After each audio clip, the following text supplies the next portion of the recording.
We used to measure our lives in moments.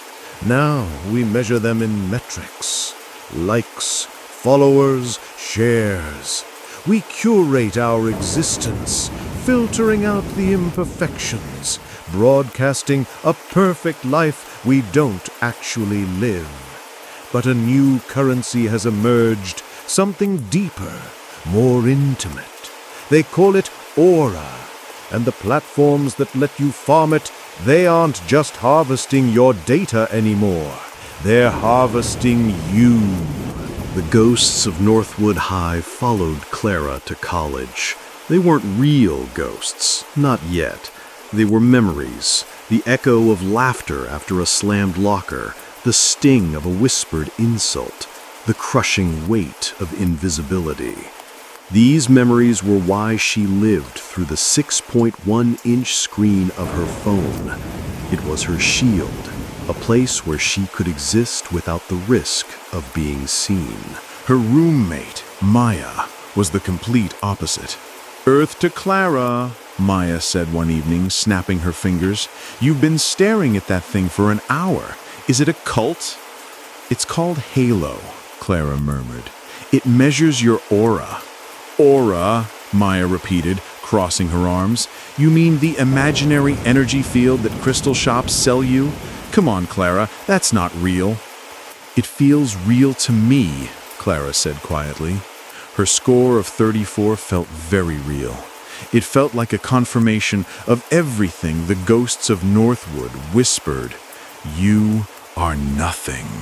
Clara began aura farming with the earnestness of a true believer.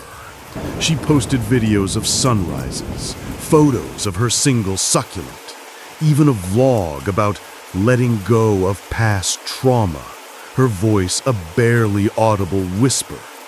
Her score crept up sluggishly. 34, 42, 51.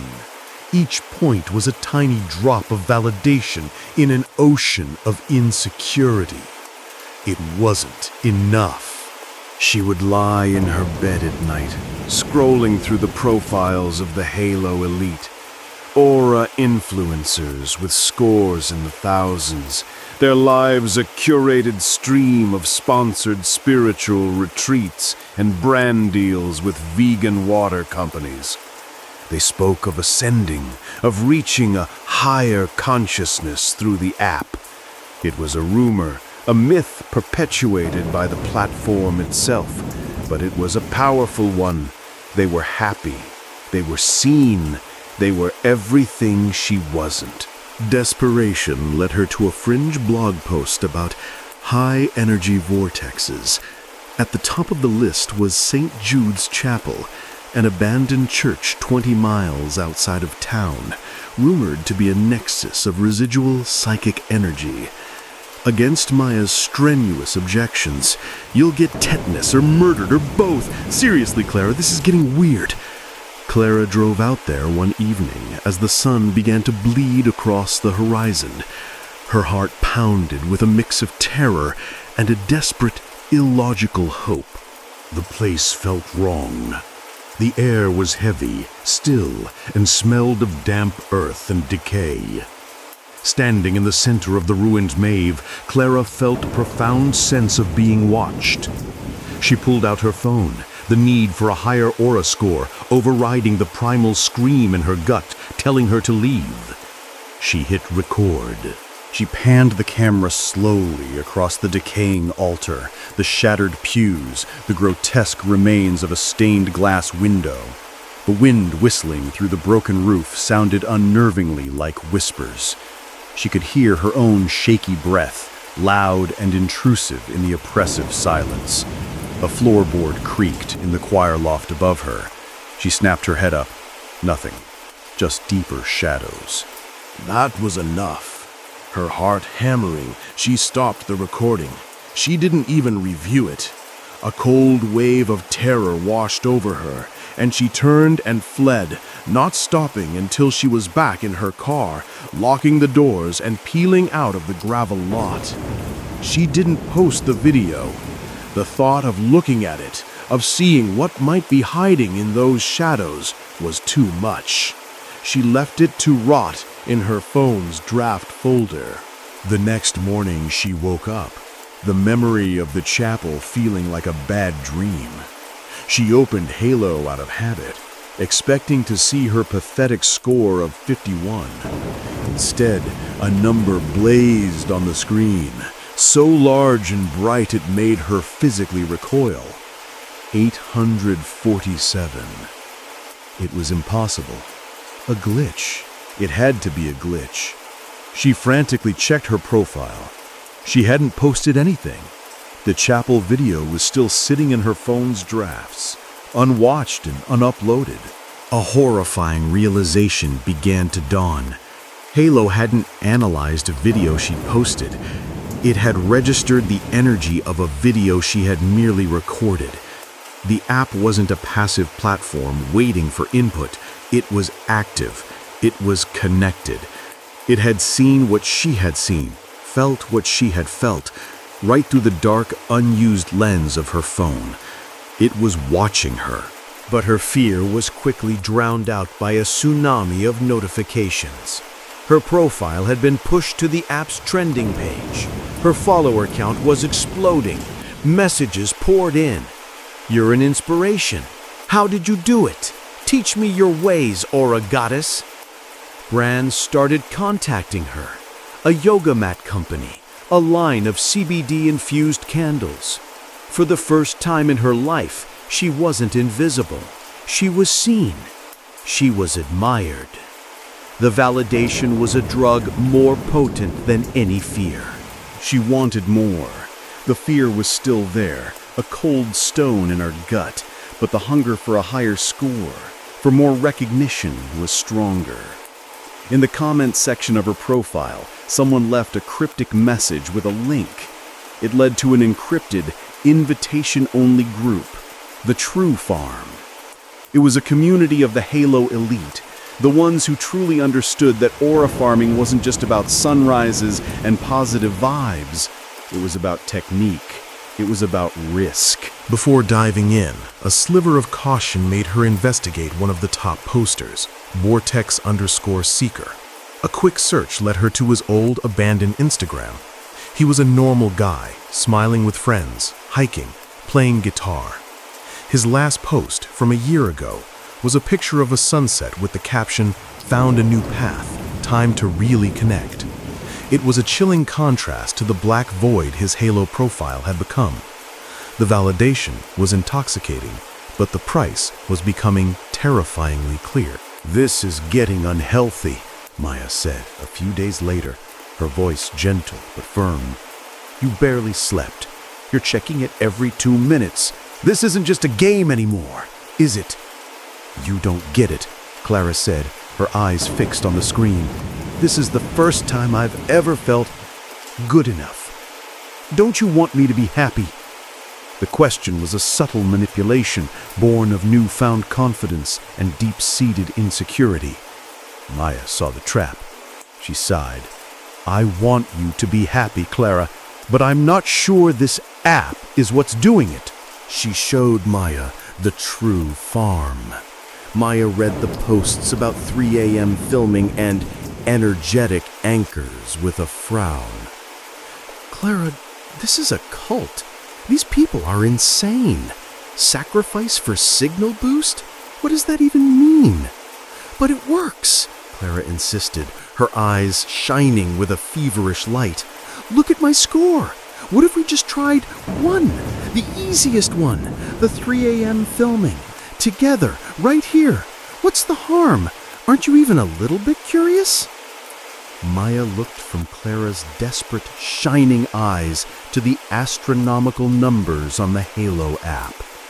Her rational mind screamed no, but her loyalty to her friend and a tiny, traitorous spark of curiosity made her sigh. "Fine, one time. But if we start levitating or something, I'm calling an exorcist." They were no longer just roommates. They were partners in a dangerous, thrilling new game. They spent the next hour scrolling through their newfound fame, basking in the glow of their rising scores, completely oblivious to the fact that their little ritual hadn't just boosted their signal, it had opened a door, and something had just stepped through into their room. The next few days were a blur of digital dopamine. Clara and Maya were swept up in the whirlwind of their Halo fame. Hailed as the Energy Sisters, they received sponsorship offers, thousands of new followers, and an endless stream of validation. The unsettling glitch in their 3 a.m. video was explained away as a software bug, a story they told each other so many times they almost believed it. The haunting began by weaponizing Clara's past. She was reading comments when one hit her like a physical blow. "You remind me of my old friend from Northwood, the quiet one, no one talked to. Lol." The ghosts were no longer in her memory. They were in her DMs. That night, she heard whispers from the vents, not just laughter, but words. "Nobody." Pathetic. Still trying so hard. Maya's disturbances were physical. She was studying alone in the room when her heavy physics textbook slid from the center of her desk and thudded to the floor. She stared at it, her heart beating a little faster. She picked it up, placed it back in the exact center, and watched it. Nothing. "Weird," she muttered, trying to focus on her notes, but the quiet corner of her mind that still valued logic and reason was ringing an alarm bell. Clara's disturbances remained digital. Editing a new vlog, she found a single corrupted frame in the timeline, a flash of static containing a strange, jagged symbol, like a broken eye. She tried to delete it, but her editing software crashed. When she reopened the project, the frame was gone, as if it had never existed. Her blood ran cold, but she pushed the feeling down. It was a glitch. It had to be. "Something is wrong, Clara," Maya said later that night, pacing the room. "My desk lamp won't turn on. My laptop battery drained in 10 minutes, and I swear I keep hearing your bully's whispers from the air vents." "You're just being paranoid," Clara replied, not looking up from her phone. "We're just tired. We've been online too much." "No! It started after we did that 3 a.m. thing," Maya insisted. "Don't you feel it? The room feels cold all the time." Clara didn't want to admit that she felt it too. Admitting it would mean admitting that Maya had been right all along. The denial shattered during a video call with a potential sponsor. As Clara pitched her brand, the representative's eyes went wide with horror. "My God," he stammered, who was the man standing behind you?" Clara whipped her head around to find the hallway empty. When she turned back, the man had disconnected the call. The contract was withdrawn. The real world was now reacting to the digital haunting. That night, Maya's terror became physical. While she was in the shower, the lights exploded, plunging her into darkness. The water turned instantly, painfully cold. Then came the scratching, horrifying scratching sounds from the inside of the locked shower door. She screamed, a raw, primal sound. Clara forced the door open to find a sobbing Maya huddled on the floor. The lights were on. The water was warm. There were no scratches.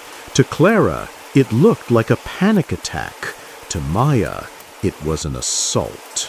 A furious argument erupted, fueled by weeks of mounting terror. "This is your fault, Clara." Maya's voice was sharp with fear and betrayal. "You and your stupid, cursed app. I told you it was a cult." "My fault?" Clara shot back, her own fear turning to defensive anger. "You were the one who loved the extra followers. You saw the numbers and you wanted more, just like me." Don't you dare put this all on me. I'm done, Maya said, her voice dangerously quiet. I'm sleeping at Sarah's tonight. I can't be in this room anymore. She grabbed a backpack and stuffed a few things inside. As her hand touched the doorknob to leave, Clara whispered, "Don't go! Please! I'm scared!" "So am I," Maya said, her back still to Clara. It was in that tense, fractured moment that Clara, desperate to prove they were a team, to prove things were normal, held up her phone. "Wait, let's take a picture, okay? Just to see." They forced a smile for a selfie. When they looked at the photo, the blood drained from both their faces. The reflection in the window behind them wasn't their room. It was the rotting interior of St. Jude's Chapel, and standing in the center of the reflection was a tall, thin shadow. Now united in terror, they went back to the True Farm for answers. They searched for the profiles of Vortex Seeker and Resonant 7. Both were blank, bearing a single chilling message in red text. User has ascended. Maya, with her tech skills, had a terrifying idea. She found one of Clara's old live streams where she had mumbled the mantra of amplification. She downloaded the video, stripped the audio, and reversed it. Huddled together, they shared a pair of headphones and pressed play.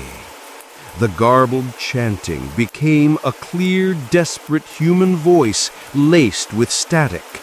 "Soul, trapped, help me, it feeds." Before they could completely spiral, Maya remembered a flyer she'd seen at a campus coffee shop for a paranormal consultant.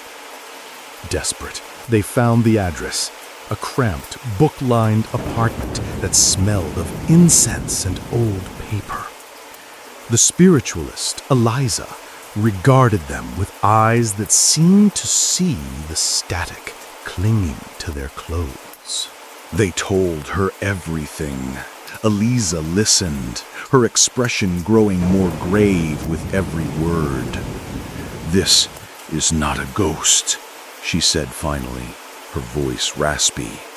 "A ghost is an echo of a soul. This is a parasite, an ancient thing that has learned to create a new kind of web. It has no name, but I have seen its mark before. It doesn't haunt houses. It haunts networks." "What does it want?" Clara whispered. "To feed," Eliza said simply. "It lures you in with vanity, makes you offer up your energy, your life force, willingly. It calls it aura. Deleting the app is not enough. You have been marked. The connection is already made. It will not let its most valuable crops go." The truth crashed down on them. Ascending was a lie. It meant being consumed. "We have to get out," Maya yelled, grabbing her phone and navigating to the delete account button. "Are you sure you want to permanently delete your profile and all Aura data?" the screen asked. The moment her finger was about to tap confirm, her phone's screen flared with a blinding white light. Every light bulb in the dorm room exploded in a shower of sparks, plunging the room into darkness and the acrid smell of ozone. Clara, screaming in panic, found her phone and turned on its flashlight.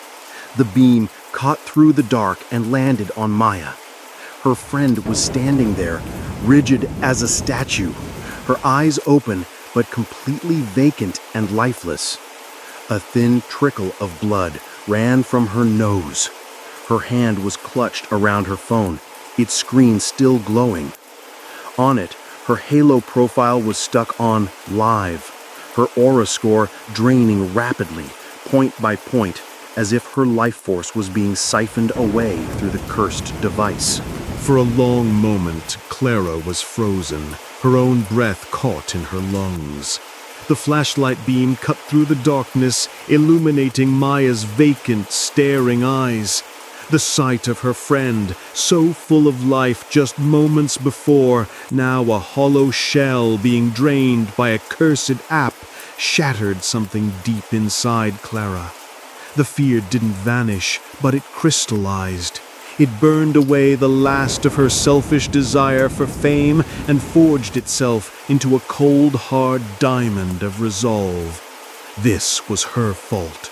She had led Maya down this dark path, and she would be the one to bring her back. She looked at herself in the mirror. For years, she had hated the girl staring back, a weak, scared victim. But now, she saw something else. She saw the girl who had survived Northwood High, the girl who had survived loneliness.